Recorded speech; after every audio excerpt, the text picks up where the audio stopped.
ഓം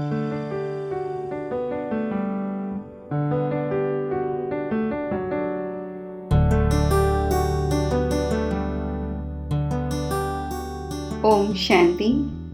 26/12/20 ബാബ പറയുന്നു, മധുരമായ കുട്ടികളെ, ബാബ വന്നിരിക്കുകയാണ് നിങ്ങൾക്ക് പരിധിയില്ലാത്ത സ്വത്ത് നൽകുവാൻ. ഇങ്ങനെയുള്ള മധുരമായ ബാബയെ നിങ്ങൾ സ്നേഹത്തോടെ ഓർമ്മിക്കൂ, എങ്കിൽ പാവനമായി മാറും. ചോദ്യം: വിനാശത്തിൻ്റെ സമയം എത്രത്തോളം സമീപം വന്നുകൊണ്ടിരിക്കുമോ അതിൻ്റെ അടയാളങ്ങൾ എന്തായിരിക്കും? ഉത്തരം: വിനാശത്തിൻ്റെ സമയം സമീപമാകുമ്പോൾ എല്ലാവർക്കും അറിയാൻ കഴിയും, നമ്മുടെ ബാബ വന്നു കഴിഞ്ഞു. ഇപ്പോൾ പുതിയ ലോകത്തിൻ്റെ സ്ഥാപനയും പഴയതിൻ്റെ വിനാശവും ഉണ്ടാക്കേണ്ടതുണ്ട്. വളരെ പേർക്ക് സാക്ഷാത്കാരങ്ങളും ഉണ്ടാകും. സന്യാസിമാർ, രാജാക്കന്മാർ തുടങ്ങിയവർക്ക് ജ്ഞാനം ലഭിക്കും. പരിധിയില്ലാത്ത ബാബ വന്നിരിക്കുകയാണ്, ആ ഒന്ന് സദ്ഗതി നൽകുന്നവനാണ് എന്ന് എല്ലാവരും കേൾക്കുമ്പോൾ വളരെ പേർ വരും. പത്രങ്ങളിലൂടെ അനേകർക്ക് സന്ദേശം ലഭിക്കും. കുട്ടികളായി നിങ്ങൾ ആത്മാഭിമാനി ആയിക്കൊണ്ടിരിക്കും. ഒരു ബാബയുടെ തന്നെ ഓർമ്മയിൽ അതീന്ദ്രിയ സുഖത്തിലിരിക്കും. ഗീതം: ഈ പാപത്തിൻ്റെ ലോകത്തിൽ നിന്നും കൊണ്ടുപോകൂ. ഓം ശാന്തി. ഇതാരാണ് പറയുന്നത്? ആരോടാണ് പറയുന്നത്? ആത്മീയ കുട്ടികളെ, ബാബ അടിക്കടി ആത്മീയം എന്നെന്തുകൊണ്ട് പറയുന്നു? കാരണം ഇപ്പോൾ ആത്മാക്കൾക്ക് പോകേണ്ടതുണ്ട്. പിന്നെ എപ്പോഴാണോ ഈ ലോകത്തിലേക്ക് വരുന്നത് അപ്പോൾ സുഖമുണ്ടായിരിക്കും. ആത്മാക്കൾ ഈ ശാന്തിയുടെയും സുഖത്തിൻ്റെയും സമ്പത്ത് കഴിഞ്ഞ കൽപ്പത്തിലും നേടിയിരുന്നു. ഇപ്പോൾ വീണ്ടും ഈ സമ്പത്ത് റിപ്പീറ്റ് ആയിക്കൊണ്ടിരിക്കുന്നു. റിപ്പീറ്റ് ആകുന്നത് സൃഷ്ടിചക്രവും വീണ്ടും റിപ്പീറ്റ് ആകുമ്പോഴാണ്. എല്ലാം റിപ്പീറ്റ് ആകുന്നുണ്ടല്ലോ. എന്തെല്ലാം പാസ്റ്റായോ അത് റിപ്പീറ്റ് ആകും. അല്ലെങ്കിൽ തന്നെ നാടകവും റിപ്പീറ്റ് ആകുന്നുണ്ടെങ്കിലും അതിൽ ചേഞ്ചും വരുത്തുവാൻ സാധിക്കും. ഏതെങ്കിലും വാക്ക് മറന്നുപോയി എങ്കിൽ ഉണ്ടാക്കി ചേർക്കുവാൻ സാധിക്കും. ഇതിനെ പിന്നെ ബയോസ്കോപ്പ് എന്ന് പറയുന്നു. ഇതിൽ ചേഞ്ച്, അതായത് മാറ്റം ഉണ്ടാവുക സാധ്യമല്ല. ഇത് അനാദിയും മുൻകൂട്ടി തയ്യാറാക്കപ്പെട്ടതുമാണ്. ആ നാടകത്തെയാണെങ്കിൽ മുൻകൂട്ടി തയ്യാറാക്കപ്പെട്ടത് എന്ന് പറയില്ല. ഈ ഡ്രാമയെ മനസ്സിലാക്കുന്നതിലൂടെ അതിനെക്കുറിച്ചും മനസ്സിലാകുന്നു. കുട്ടികൾ മനസ്സിലാക്കുന്നുണ്ട്, ഇപ്പോൾ കാണുന്ന നാടകവും മറ്റുമെല്ലാം അസത്യമായതാണ്. കലിയുഗത്തിൽ ഏതെല്ലാം വസ്തു കാണപ്പെടുന്നുവോ അവ സത്യയുഗത്തിൽ ഉണ്ടായിരിക്കുകയില്ല. സത്യയുഗത്തിൽ എന്താണോ ഉണ്ടായിരുന്നത് അത് പിന്നെ സത്യയുഗത്തിലേ ഉണ്ടായിരിക്കുകയുള്ളൂ. ഈ പരിധിയുള്ള നാടകവും മറ്റും വീണ്ടും ഭക്തിമാർഗത്തിൽ തന്നെ ഉണ്ടാകും. ഏതു വസ്തു ഭക്തിമാർഗത്തിൽ ഉണ്ടായിരിക്കുന്നുവോ അത് ജ്ഞാനമാർഗത്തിൽ, അതായത് സത്യയുഗത്തിൽ ഉണ്ടായിരിക്കില്ല. ഇപ്പോൾ പരിധിയില്ലാത്ത ബാബയിൽ നിന്നും നിങ്ങൾ സമ്പത്ത് നേടിക്കൊണ്ടിരിക്കുന്നു. ബാബ മനസ്സിലാക്കിച്ചു തന്നിട്ടുണ്ട്, ഒന്നാമതായി ലൗകിക പിതാവിൽ നിന്നും, രണ്ടാമതായി പാരലൗകിക പിതാവിൽ നിന്നും സമ്പത്ത് ലഭിക്കുന്നു. ബാക്കി അലൗകിക പിതാവിൽ നിന്നും സമ്പത്ത് ലഭിക്കുന്നില്ല. ഇദ്ദേഹം സ്വയം ആ ഒന്നിൽ നിന്നാണ് സമ്പത്ത് നേടുന്നത്. ഈ പുതിയ ലോകത്തിൻ്റെ പ്രോപ്പർട്ടി പരിധിയില്ലാത്ത ബാബ തന്നെയാണ് നൽകുന്നത്. ഇദ്ദേഹത്തിലൂടെയാണെന്ന് മാത്രം. ഇദ്ദേഹത്തിലൂടെ അഡോപ്റ്റ് ചെയ്യുന്നു. അതിനാൽ ഇദ്ദേഹത്തെ പിതാവ് എന്ന് പറയുന്നു. ഭക്തി മാർഗത്തിലും ലൗകികവും പാരലൗകികവും രണ്ടുപേരും ഓർമ്മ വരുന്നു.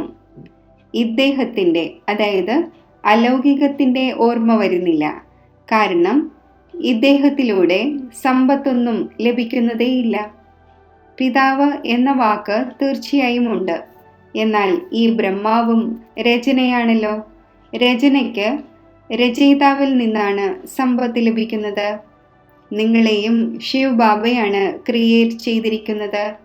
ബ്രഹ്മാവിനെയും ആ ഒന്നാണ് ക്രിയേറ്റ് ചെയ്തത്. സമ്പത്ത് ക്രിയേറ്ററിൽ നിന്നുമാണ് ലഭിക്കുന്നത്. അതാണ് പരിധിയില്ലാത്ത പിതാവ്. ബ്രഹ്മാവിൻ്റെ അടുക്കൽ പരിധിയില്ലാത്ത സമ്പത്തുണ്ടോ? ബാബ ഇദ്ദേഹത്തിലൂടെ ഇരുന്ന് മനസ്സിലാക്കിച്ചു തരുന്നു. ഇദ്ദേഹത്തിനും സമ്പത്ത് ലഭിക്കുന്നു. സമ്പത്ത് എടുത്ത് നിങ്ങൾക്ക് നൽകുകയല്ല ചെയ്യുന്നത്.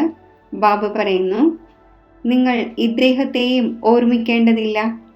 ഈ പരിധിയില്ലാത്ത പിതാവിൽ നിന്നാണ് നിങ്ങൾക്ക് പ്രോപ്പർട്ടി ലഭിക്കുന്നത്. ലൗകിക പിതാവിൽ നിന്നും പരിധിയുള്ളതും പാരലൗകിക പിതാവിൽ നിന്നും പരിധിയില്ലാത്തതുമായ സമ്പത്ത് രണ്ടും റിസർവായി. ശിവ് ബാബയിൽ നിന്നും സമ്പത്ത് ലഭിക്കുന്നു എന്നത് ബുദ്ധിയിൽ വരുന്നുണ്ട്. ബാക്കി ബ്രഹ്മബാബയുടെ സമ്പത്ത് എന്നെങ്ങനെ പറയും? ബുദ്ധിയിൽ സ്വത്ത് വരുന്നുവല്ലോ. ഈ പരിധിയില്ലാത്ത ചക്രവർത്തി പദം നിങ്ങൾക്ക് ആ ഒന്നിൽ നിന്ന് ലഭിക്കുന്നു. അതാണ് വലിയ ബാബ.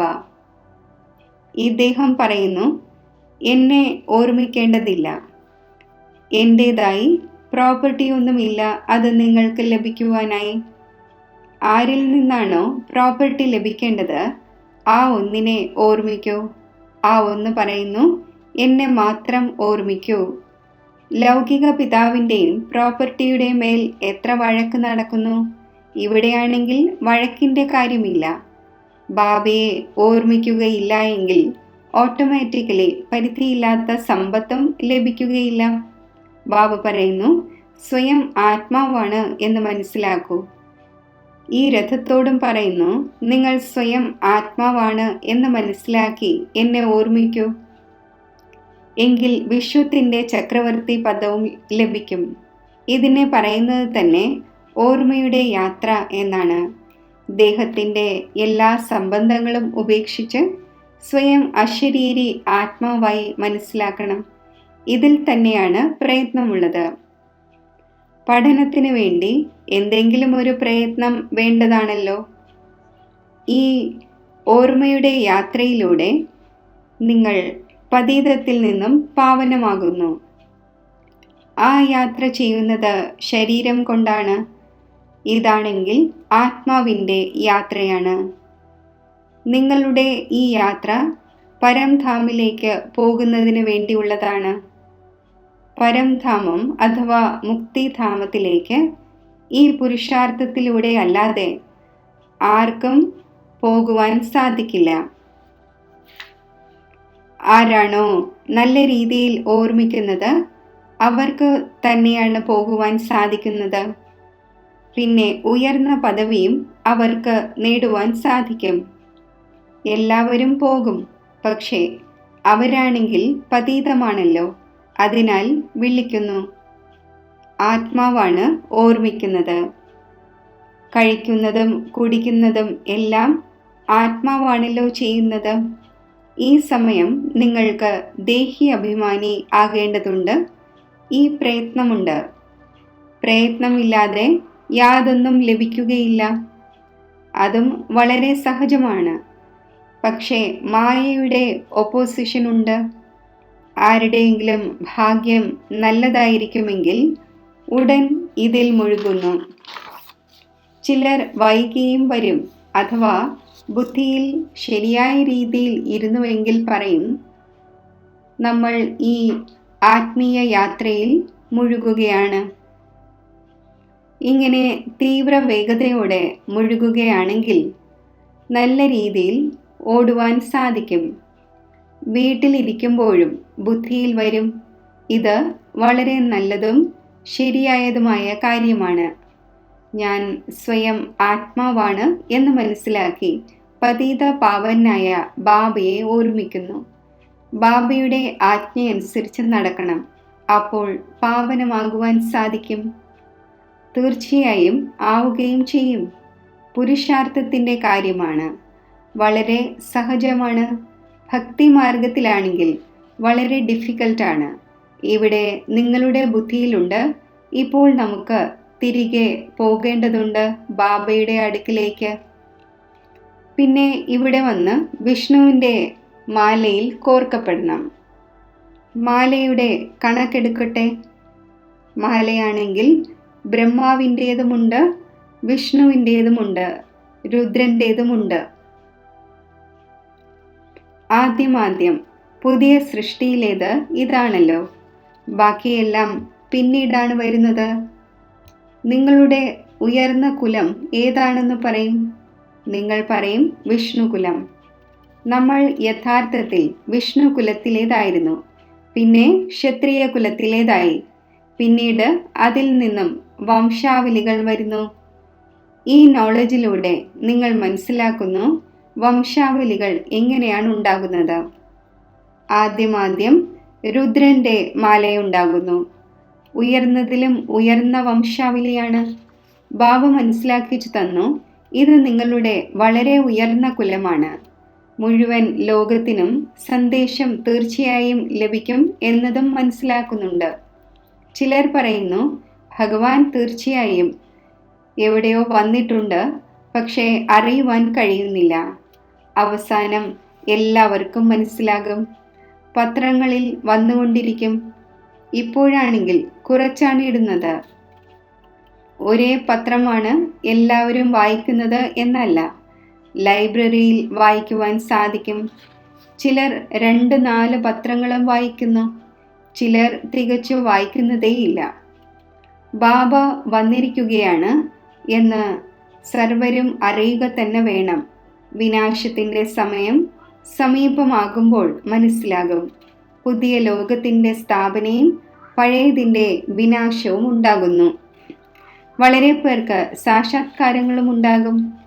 നിങ്ങൾ സന്യാസിമാർക്കും രാജാക്കന്മാർക്കും മറ്റും ജ്ഞാനം നൽകണം. വളരെ പേർക്ക് സന്ദേശം ലഭിക്കേണ്ടതുണ്ട്. പരിധിയില്ലാത്ത ബാബ വന്നു കഴിഞ്ഞുവെന്നും ആ ഒന്ന് സദ്ഗതി നൽകുന്നവനാണെന്നും കേൾക്കുമ്പോൾ വളരെ പേർ വരും.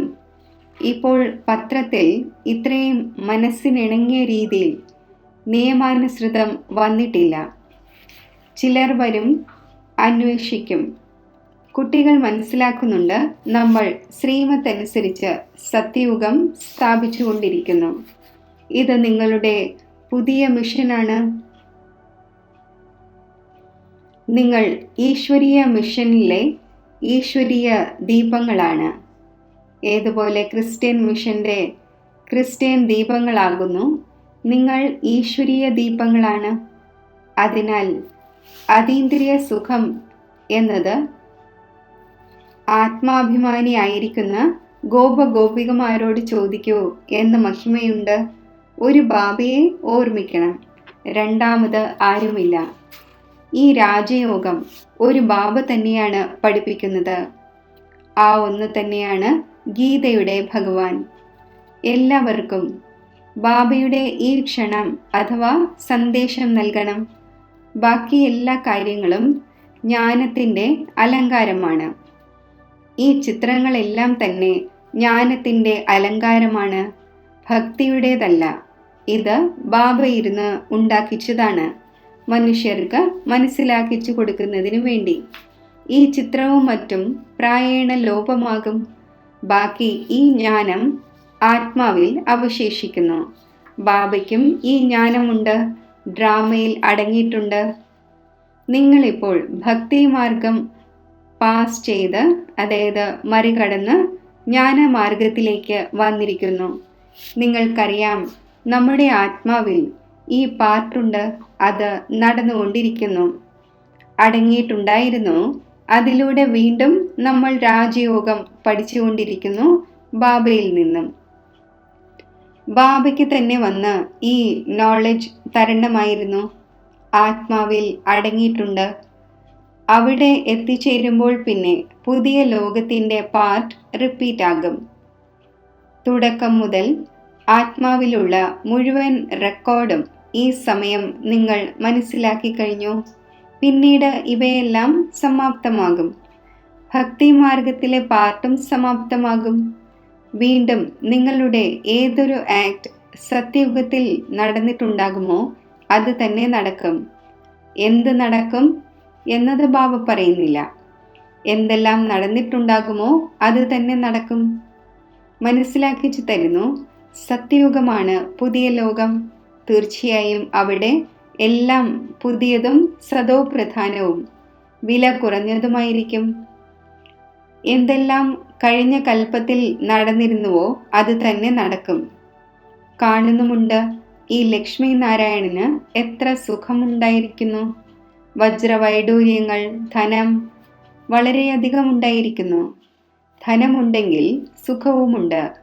ഇവിടെ നിങ്ങൾക്ക് താരതമ്യം ചെയ്യുവാൻ സാധിക്കും, അവിടെ ചെയ്യുവാൻ സാധിക്കില്ല. ഇവിടെയുള്ള കാര്യങ്ങളെല്ലാം അവിടെ മറന്നുപോകും. ഇത് പുതിയ കാര്യങ്ങളാണ്. അത് ബാബ തന്നെയാണ് കുട്ടികൾക്ക് മനസ്സിലാക്കിച്ചു തരുന്നത്. എവിടെയാണോ കാര്യവ്യവഹാരങ്ങൾ മുഴുവൻ നിലയ്ക്കുന്നത് അവിടേക്ക് ആത്മാക്കൾക്ക് പോകേണ്ടതുണ്ട്.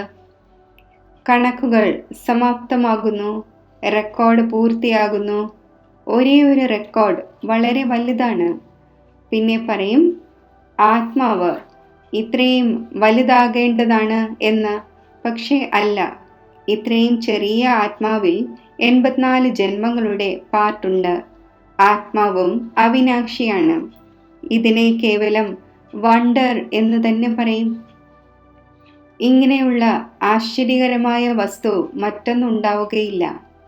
ബാബയെക്കുറിച്ച് പറയുന്നു, സത്യയുഗത്തിൻ്റെയും ത്രേതായുടെയും സമയത്ത് വിശ്രമത്തിൽ ഇരിക്കുന്നു. നമ്മളാണെങ്കിൽ ഓൾ റൗണ്ട് പാർട്ട് അഭിനയിക്കുന്നു. ഏറ്റവും കൂടുതൽ നമ്മുടെ പാർട്ടാണ്. അപ്പോൾ ബാബ സമ്പത്തും ഉയർന്നതും നൽകുന്നു. പറയുന്നു, 84 ജന്മങ്ങളും നിങ്ങൾ തന്നെയാണ് എടുക്കുന്നത്. എൻ്റെ പാർട്ട് പിന്നെ ഇങ്ങനെയുള്ളതാണ്. അത് മറ്റാർക്കും അഭിനയിക്കുവാൻ സാധിക്കില്ല. വണ്ടർഫുൾ കാര്യങ്ങളാണല്ലോ.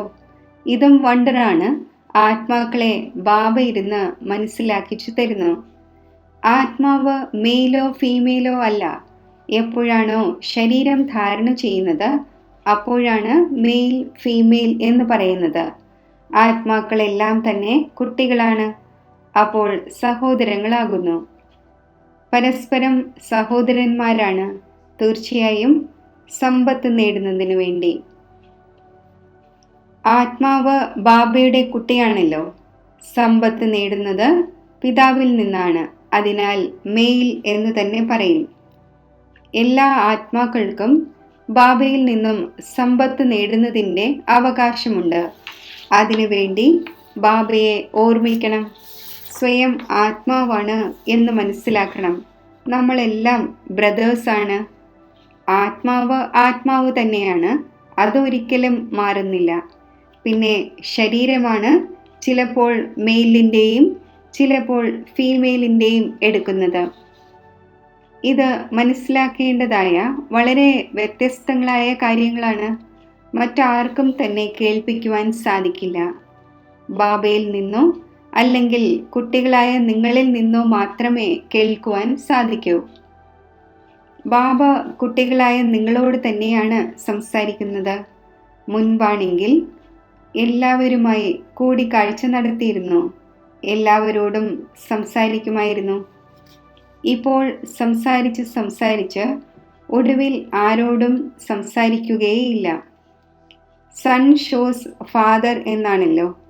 കുട്ടികൾ തന്നെ പഠിപ്പിക്കേണ്ടതുണ്ട്. കുട്ടികളായ നിങ്ങൾ തന്നെയാണ് വളരെ പേരുടെ സർവീസ് ചെയ്ത് കൊണ്ടുവരുന്നത്. ബാബ മനസ്സിലാക്കുന്നു, ഇവർ വളരെ പേരെ തനിക്ക് സമാനമാക്കി മാറ്റി കൊണ്ടുവരുന്നു. ഇന്ന ആൾ വലിയ രാജാവാകും, ഇന്ന ആൾ ചെറിയ രാജാവാകും. നിങ്ങൾ ആത്മീയ സേനയുമാണ്. എല്ലാവരെയും രാവണന്റെ ചങ്ങലയിൽ നിന്നും മോചിപ്പിച്ച് തൻ്റെ മിഷനിലേക്ക് കൊണ്ടുവരുന്നു.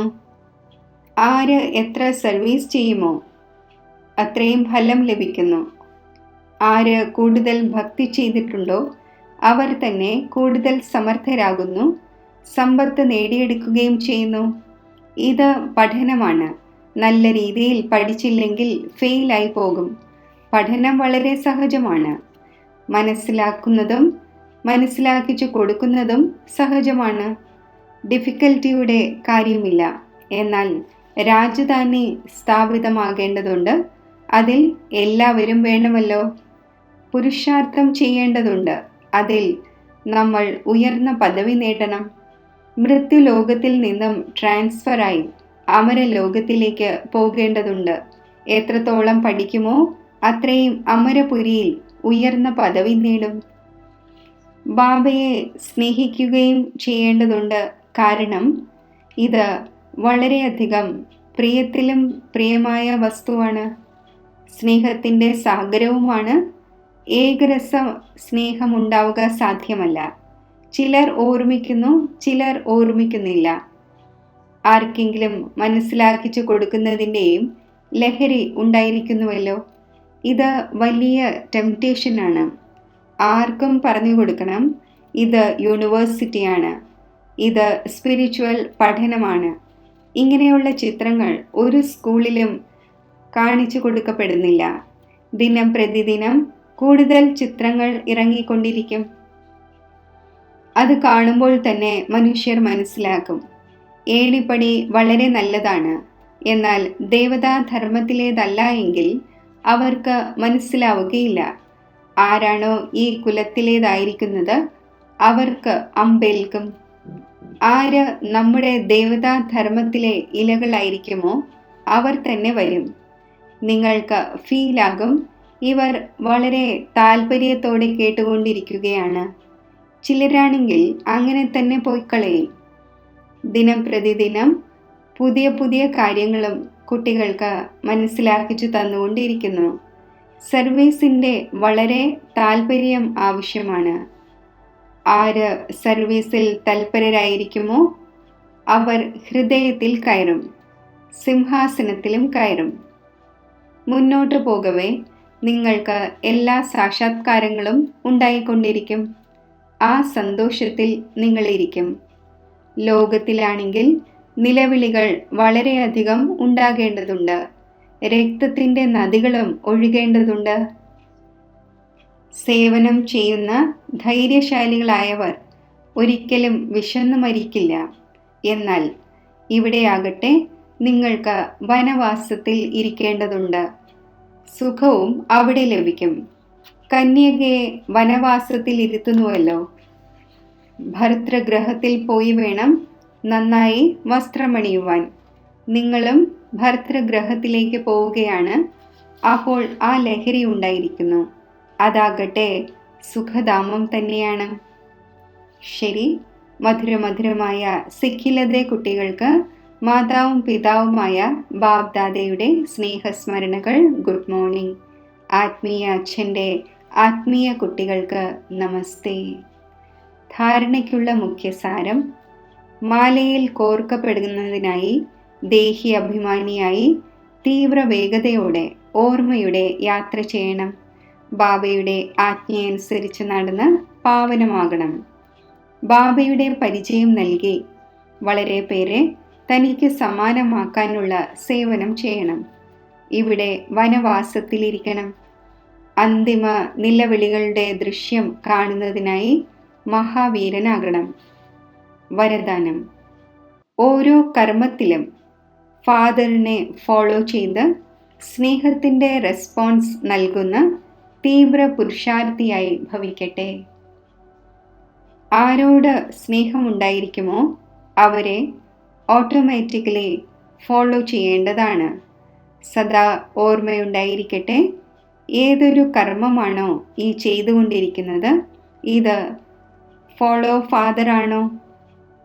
അഥവാ അല്ല എങ്കിൽ സ്റ്റോപ്പ് ചെയ്യൂ. ബാബയെ കോപ്പി ചെയ്ത് ബാബയ്ക്ക് സമാനമാകൂ. കോപ്പി ചെയ്യുന്നതിന് വേണ്ടി കാർബൺ പേപ്പർ വയ്ക്കുന്നത് പോലെ അറ്റൻഷൻ ആകുന്ന പേപ്പർ വയ്ക്കൂ. അപ്പോൾ കോപ്പിയാകും. കാരണം ഇപ്പോൾ തന്നെയാണ് തീവ്ര പുരുഷാർത്ഥിയായി സ്വയം തന്നെ ഓരോ ശക്തിയാലും സമ്പന്നമാക്കുവാനുള്ള സമയം.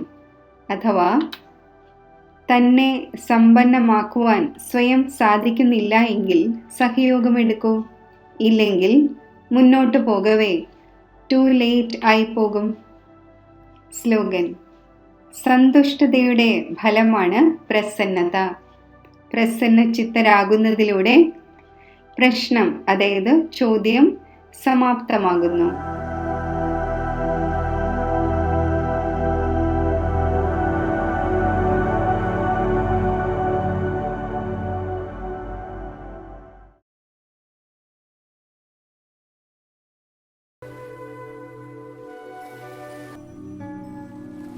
യോഗത്തിൻ്റെ അഭ്യാസം. ദിവ്യ നേത്രത്തിലൂടെ ഞാൻ എൻ്റെ ആത്മസ്വരൂപത്തെ കാണുന്നു.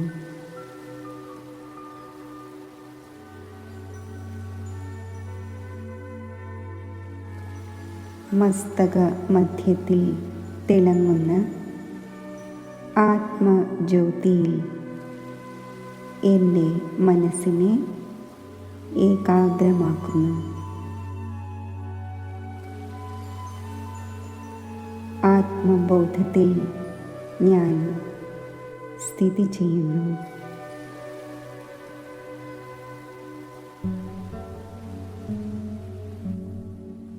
ഈ സാകാര സ്വരൂപത്തിൽ നിന്നും ആകാരീ രൂപം ഞാൻ ധാരണ ചെയ്യുന്നു. ഞാൻ ആത്മാവ് സൂക്ഷ്മ പ്രകാശ ശരീരധാരിയായി മാറുന്നു.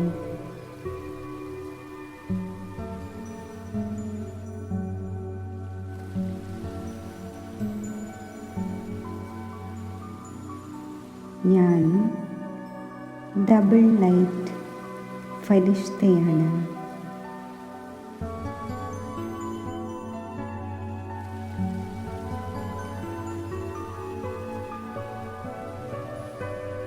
ഈ ഫരിഷ്ത സ്ഥിതിയിൽ ഞാൻ ഫരിസ്തകളുടെ ലോകത്തിലേക്ക് എത്തിച്ചേരുന്നു.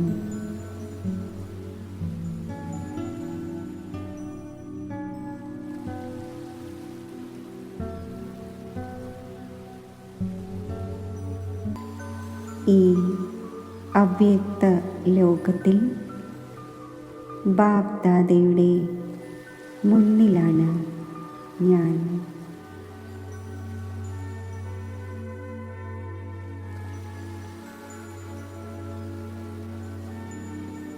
ബാപ്ദാദയുടെ ദിവ്യവും അലൗകികവുമായ വരദാനി ദൃഷ്ടി ആത്മാവായ എന്നിൽ പതിക്കുന്നു.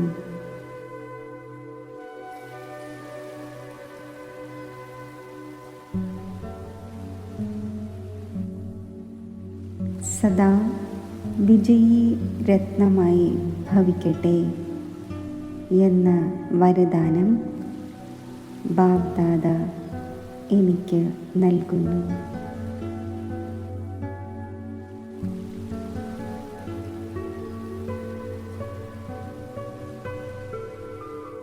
ഈ വരദാനം സ്വീകരിച്ച് ഞാൻ എൻ്റെ നിരാകാര രൂപം ധാരണ ചെയ്യുന്നു.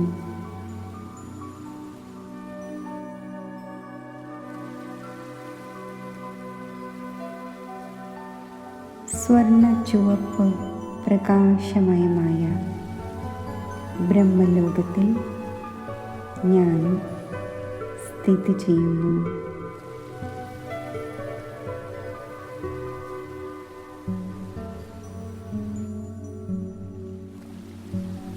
ഈ ബ്രഹ്മലോകത്തിൽ ശിവബാബയുടെ മംഗളകാരി സ്വരൂപത്തിൽ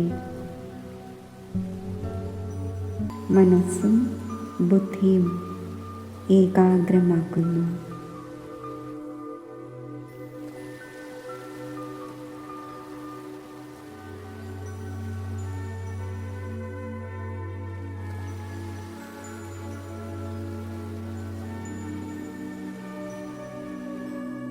ബാബയിൽ നിന്നും പരിധിയില്ലാത്ത സ്നേഹത്തിൻ്റെയും ശക്തിയുടെയും പ്രകാശകിരണങ്ങൾ എന്നിൽ പതിക്കുന്നു.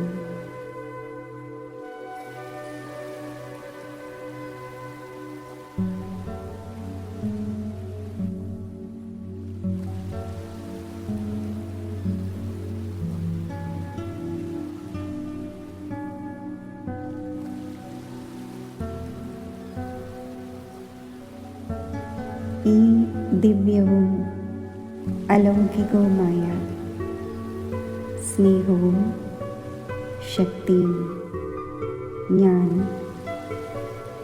എൻ്റെ ദിവ്യ ബുദ്ധിയിൽ ധാരണ ചെയ്യുന്നു.